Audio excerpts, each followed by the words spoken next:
يقتلوا في سبيل الله أموات بل أحياء ولكن لا تشعرون ولنبلونكم بشيء من الخوف والجوع ونكث من الأموال والأنفس والثمرات وبشر الصابرين الذين إذا أصابتهم مصيبة قالوا إنا لله وإنا إليه راجعون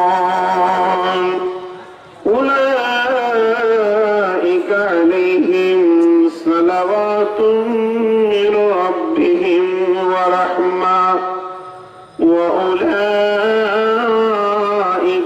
هم المهتدون إن الصفا والمروة من شعائر الله فمن حج البيت باعتمر فلا جناح عليه أن يطوف بهما ومن تطوع خيرا فإن الله شاكر عليم بسم الله الرحمن الرحيم والصابرين في البأساء والضراء وحين البأس أولئك الذين صدقوا وأولئك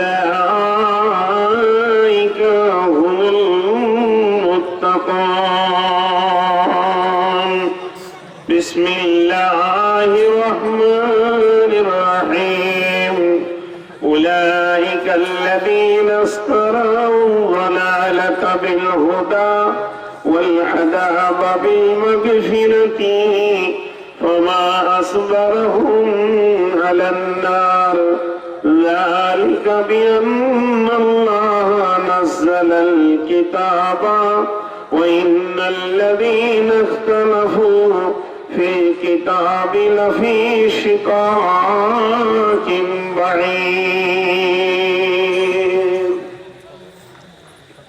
ভাই আমি আপনাদের সামনে আজকে বিষয়বস্তু রেখেছি সবর। সবর মানে ধৈর্য। আর এটা যে কত ডিপলি বিষয়, যত গভীরে যাব অত ভালো লাগবে ইনশাআল্লাহ। আর আমি কোরআন থেকে আপনাদের সামনে ধারাবাহিক ভাবে সূচিপত্রের মতো একটার পর একটা তাফসীর করে যাব ইনশাআল্লাহ, যদি আমার মাবুদ আমাকে তৌফিক দেন। তো আমার বক্তব্য আমি শুরু করে দিয়েছি, উপস্থাপনার মধ্যে রয়েছি। শুধু আপনাদের কাছে একটা ছোট্ট মতো আবেদন করব, যে লোকগুলো দাঁড়িয়ে আছেন আল্লাহর ওয়াস্তে দাঁড়াবেন না। অনেক জায়গা ফাঁকা আছে, আপনি আপনার পরিচয়টা ভালো দেন, দিয়ে বসে যান। আপনি নোংরা পরিচয় কেন এই ভালো মজলিসে দিতে এসছেন? এটা তো খুব খারাপ জিনিস ভাই। সভ্য জিনিসকে অসভ্য করার অধিকার আপনাকে দেওয়া হয়নি। অতএব আল্লাহর ওয়াস্তে দিয়ে বলছি, আপনাদের হাতগুলো ধরে বলছি, আপনারা আল্লাহর ওয়াস্তে বসে যান। দাঁড়িয়ে থেকে আপনারা অন্য পরিচয়টা দিয়েন না, আপনার ব্যবহারটাই আপনার পরিচয়। সবর শব্দের অর্থ হলো ধৈর্য। সবর মানে ধৈর্য। আপনারা আমার সঙ্গে কথা বলবেন, আমাকেও ভালো লাগবে। আমরা আপোষে একটু আলোচনা করতে বসেছি। এটা একটা আলোচনা চক্র সভা। দেখবেন ইনশাআল্লাহ এই বক্তব্যের মধ্যে, এই বিষয়টার মধ্যে কত ডিপলি জিনিস রয়েছে। সবর মানে ধৈর্য। সবর একটা হচ্ছে চাওয়া, একটা হচ্ছে পাওয়া। একটা হচ্ছে চাওয়া, একটা পাওয়া। আমি চাইবো, আপনি দেবেন। আপনি চাইবেন, আমি দেব। তো চাওয়া পাওয়াটা 2 মিনিট পরে বলছি। শুধু ধৈর্যের কত মূল্য, ধৈর্য কত দামি জিনিস। ধৈর্যের 2টা ভাগ আছে। একটা হচ্ছে কুক্ষিগত মালের উপরে আল্লাহর রাস্তায় দান করে ধৈর্য, আর একটা হচ্ছে অনিচ্ছাকৃত ধৈর্য। ইচ্ছাকৃত ধৈর্য কেমন?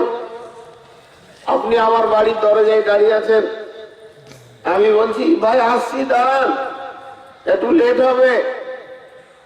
আপনার যদি খুব প্রয়োজন না থাকে আসরের সময় দেখা করবেন, আপনি চলে গেলেন, প্রয়োজন নাই, পরে আসবো। আর একটা ধৈর্য কি?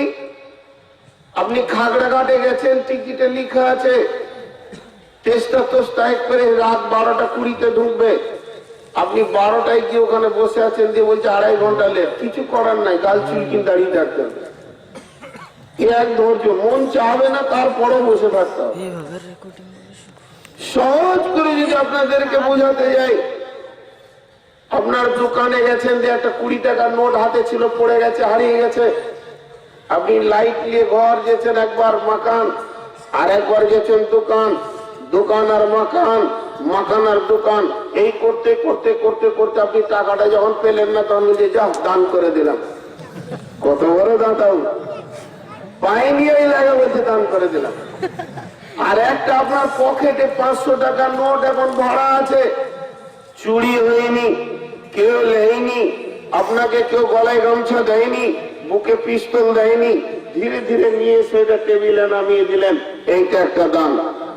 কিন্তু একটা কথা আপনারা জেনে নেন, আমি 3 বার বলছি, কোরআনে A to Z, কায়দা বুগদাদি থেকে নে বুখারী পর্যন্ত, কোরআনের A to Z, কায়দা বুগদাদি থেকে নে বুখারী পর্যন্ত যতগুলি আমাল আছে, যতগুলি জায়েজ আছে, যতগুলি না জায়েজ আছে, যতগুলি হারাম আছে, যতগুলি হালাল আছে, যতগুলি আদেশ আছে, যতগুলি নিষেধ আছে, নিষেধগুলো থেকে বাঁচতে গেলে, আদেশগুলোকে গ্রহণ করতে গেলে, প্রত্যেকটি আমলের ভিতরে যেটা খুব আশু প্রয়োজন, আমলের আত্মা হলো ধৈর্য।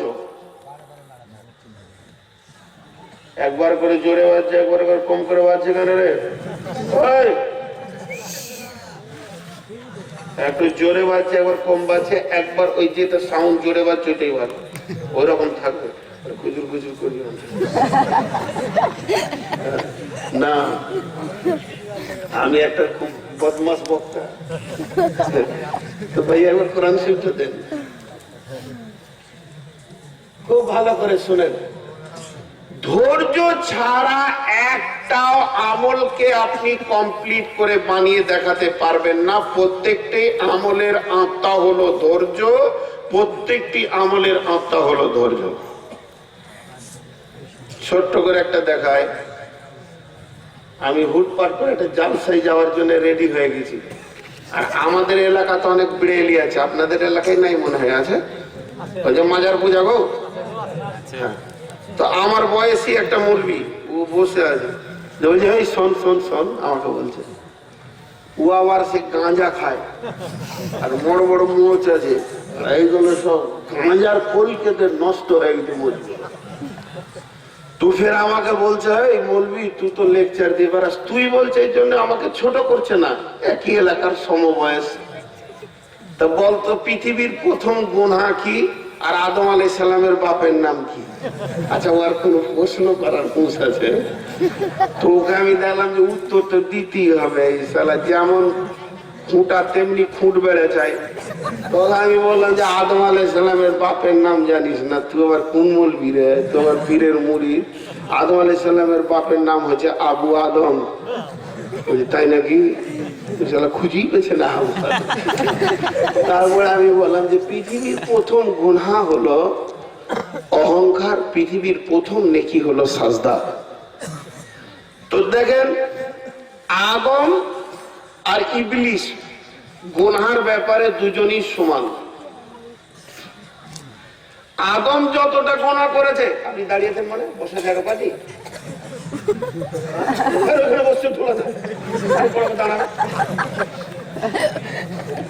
তার চুল কাছি দাঁড়িয়ে দাঁড়িয়ে দাঁড়িয়ে থাকা লোক দেখুন তোরা বাদ। তো আদম যত বড় গুনাহ করেছে, আদমের গুনাহটা যত ওজন, ইবলিসের গুনাহটা অতটা ওজন। কেন বলেন তো? কোরআনের ভিতরে দুই ধরনের জিনিস আছে, একটা হলো আদেশ, একটা হলো নিষেধ। কথাটা বোঝাতে পারলাম? আল্লাহ হুকুম করেছে একটা আদেশ, আল্লাহ নিষেধ করেছে একটা নিষেধ। তো ঠিক আছে বসে। তো আদেশ আর নিষেধ খেয়াল করেন, আল্লাহর হুকুমটা যে মানলো না ও যত বড় গুনাহ করলো, আল্লাহ করতে বললো এটা করলো না সে তত বড় গুনাহ করলো। দুটো গুনাহ সমান কিনা?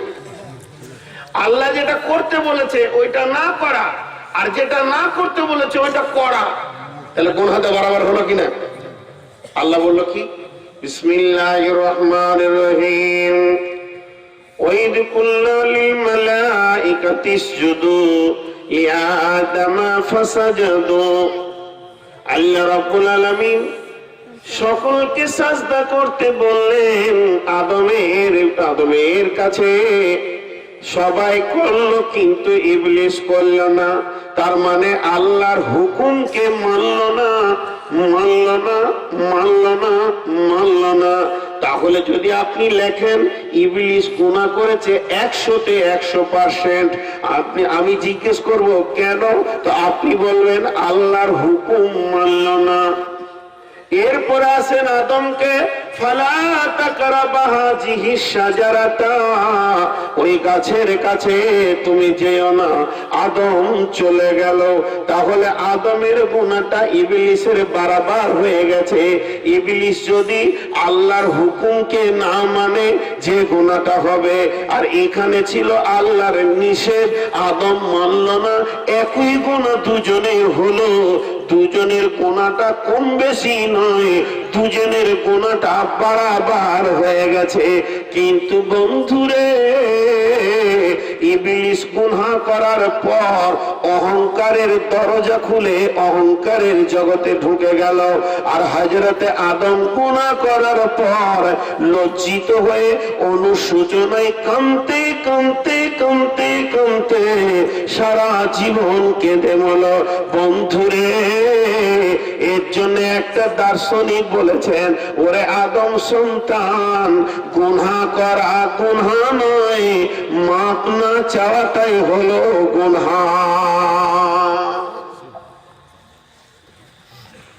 আমি যে কথাটা বলছি ধৈর্য, চলে গেলাম ইবলিস আর আদমের ঘটনায়। এরা নিজেদেরকে ব্রেক করতে পারলো না আদম, আর ইবলিস নিজেকে সংবরণে রাখতে পারলো না। দুইজনের ভিতরে যে পাঁচটা ঢিলা হয়ে গেছিল সেটা ছিল না সবর, ধৈর্য।